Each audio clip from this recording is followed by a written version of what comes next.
U.S.-based businesses will now lose out on tens of billions of dollars in new revenues. Friends of Reuters are reporting that the president has made a decision on the Canada and Mexico tariffs, but that they won't actually be implemented until March 1st. I was wondering if you could confirm that and talk through some of the president's thinking. I saw that report and it is false. I was just with the president in the Oval Office, and I can confirm that tomorrow, the February 1st deadline that President Trump put into place at a statement several weeks ago, continues.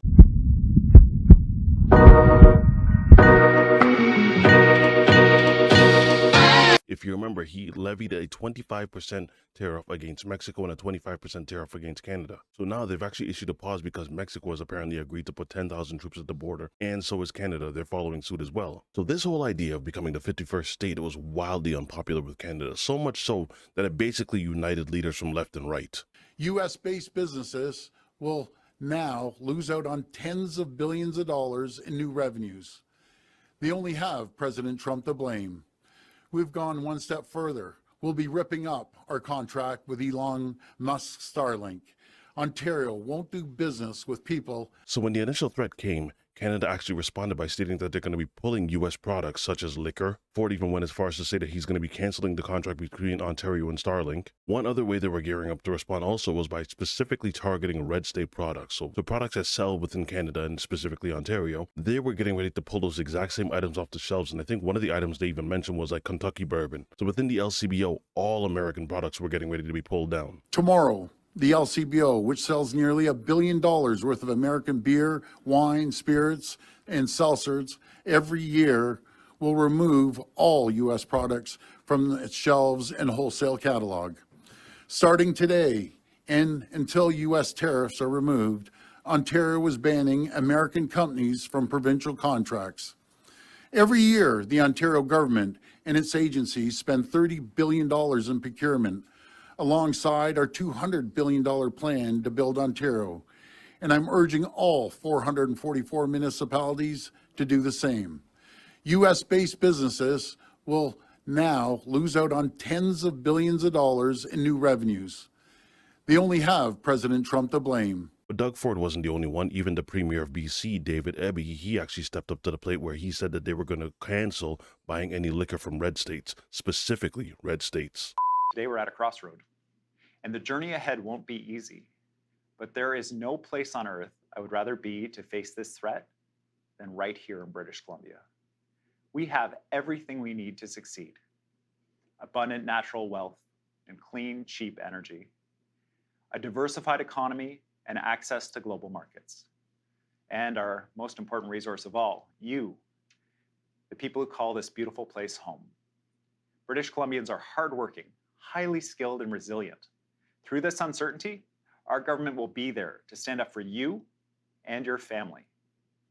As proud British Columbians and Canadians, we will meet this moment together and come out stronger on the other side. Together we'll fight, not fold. Be resolute, not roll over, because that's just who we are.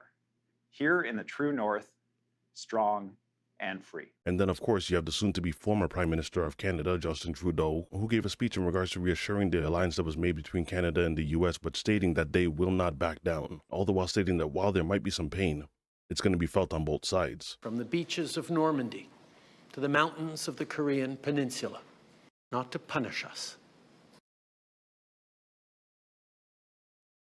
From the beaches of Normandy to the mountains of the Korean Peninsula, from the fields of Flanders to the streets of Kandahar, we have fought and died alongside you. During your darkest hours, during the Iranian hostage crisis, those 444 days we worked around the clock from our embassy to get your innocent compatriots home. During the summer of 2005, when Hurricane Katrina ravaged your great city of New Orleans, or mere weeks ago, when we sent water bombers to tackle the wildfires in California. During the day the world stood still, September 11th, 2001, when we provided refuge to stranded passengers and planes, we were always there, standing with you, grieving with you, the American people.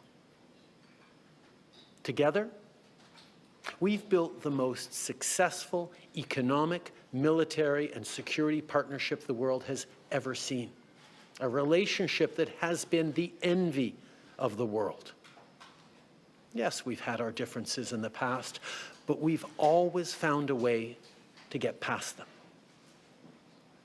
As I've said before, if President Trump wants to usher in a new golden age for the United States, the better path is to partner with Canada, not to punish us. The coming weeks will be difficult for Canadians, and they'll be difficult for Americans.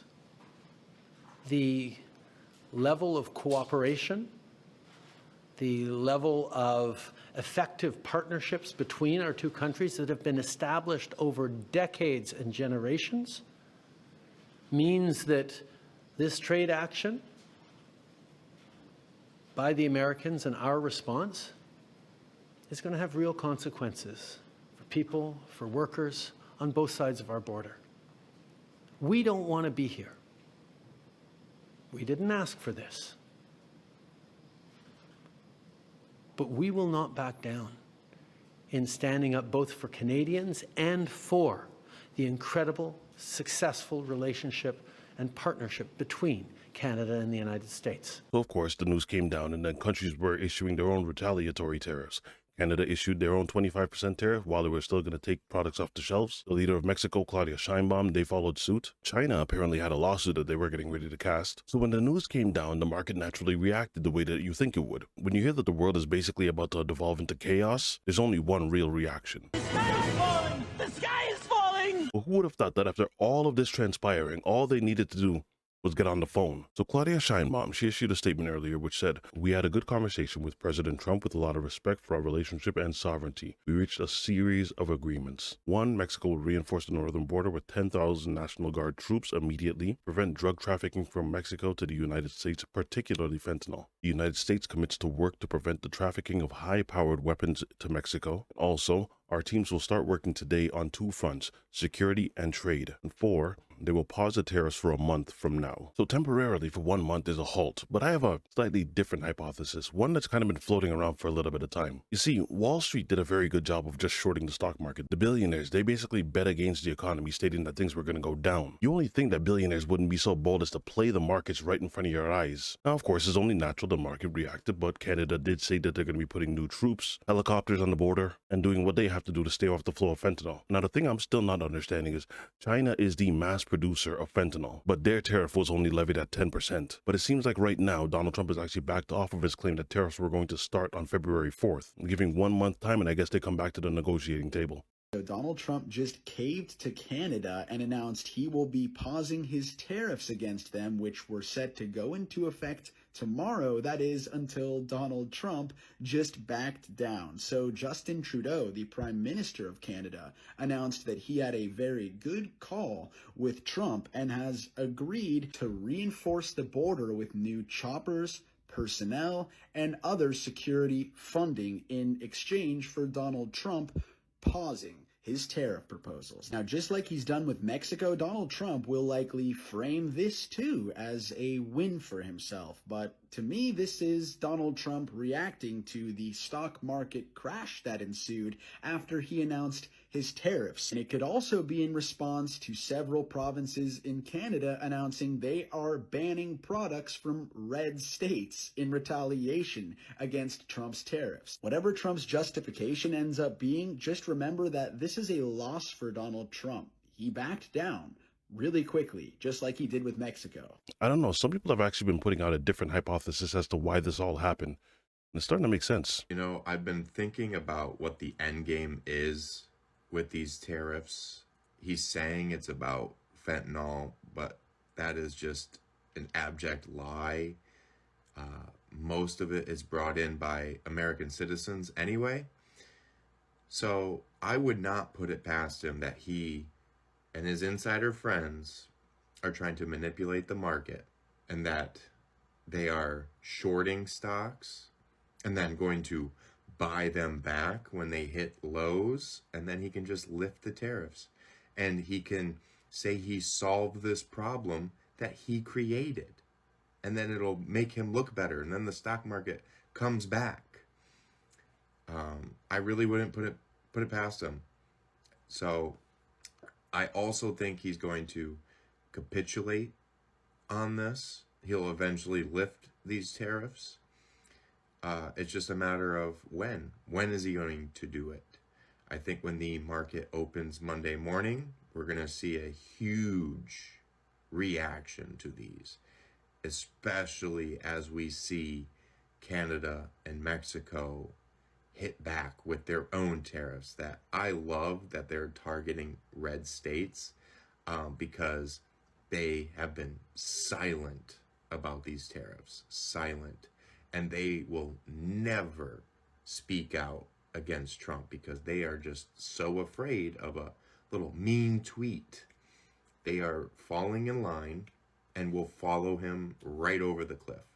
But I have been seeing these comments about manipulating the market, and I really would not put it past them. So the tariffs aren't done away with, but they seem to just be currently on pause. To me, this seems like something that could have been done away with a simple phone call. Canada, while they do have a flow of fentanyl that goes into America, if you look at the information that's always been provided, less than 1% of the fentanyl that goes into the States comes from Canada. I also spoke with Prime Minister Trudeau of Canada, and we had a good talk in the morning, but I did ask him a couple of questions, like, you know, banks aren't allowed to do business in Canada. Canada is very tough. Canada is very, you know, we're not treated well by Canada, and we have to be treated well. Banks are not, as an example, allowed. Did you know that? That banks, American banks, are not allowed to do business in Canada. Can you believe that? And that's one of many things that we talked about, and I think we'll win most of the subjects. But for some reason, a lot of things have been very unfair with Canada. I noticed that in the first term. You deal with people, and after a while you begin to realize, like you learn that Larry Ellison's very tough to do business with, okay? He's a very tough guy. I mean, I'm sure you're shocked to hear that. But Canada is very tough. They're very, very tough to do business with.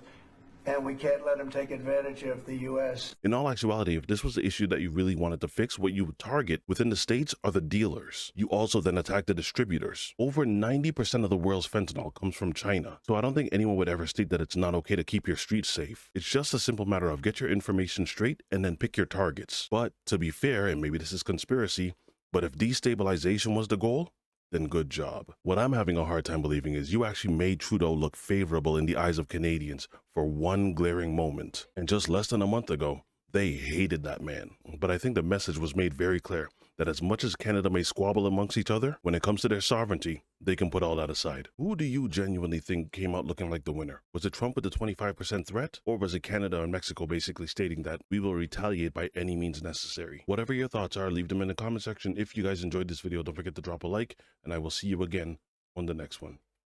Be easy, y'all.